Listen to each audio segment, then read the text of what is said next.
Good evening সবাইকে। তো এখন আমি পিৎজার জন্য চিকেনগুলোকে হালকা একটু ফ্রাই করে নিচ্ছি। আর আমার বাবা আর ভাই দুজনে মিলে গ্রসারি স্টোর থেকে পিৎজার যা সমস্ত লাগবে সব কিছুই আনিয়ে রাখিয়েছিল, যেমন সুইট কর্ন, এদিকে গার্লিক সস, পেরি সস এবং এখানে মেয়োনিজ, পিৎজা বেস, তারপরে চিজ, সব কিছুই আনিয়ে রাখিয়েছিল যে আমি এসে করব বলে। এদিকে আমি ক্যাপসিকাম আর পেঁয়াজটা কেটে রেখে দিয়েছিলাম, ওইদিকে চিকেনটা তখন আমি ফ্রাই করে নিয়েছি, তাই ভাবলাম এক এক করে সবগুলো রেডি করে নিই।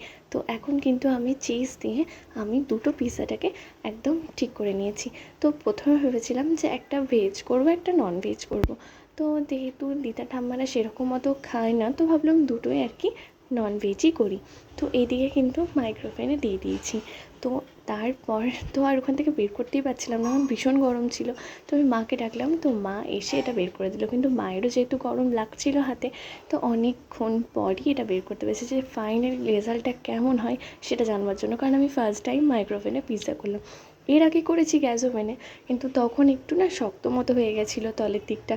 তো যেহেতু ওটা আগে থেকেই তো তৈরি করা থাকে, তো সেজন্য আমার একটু হিটটা কম লাগতো, কিন্তু এখন বেশ ভালোই মতো করেছে। দেখে তো কেমন লাগছে, আমার ভাইয়ের তো বেশ ভালো লেগেছে এবং সবারই।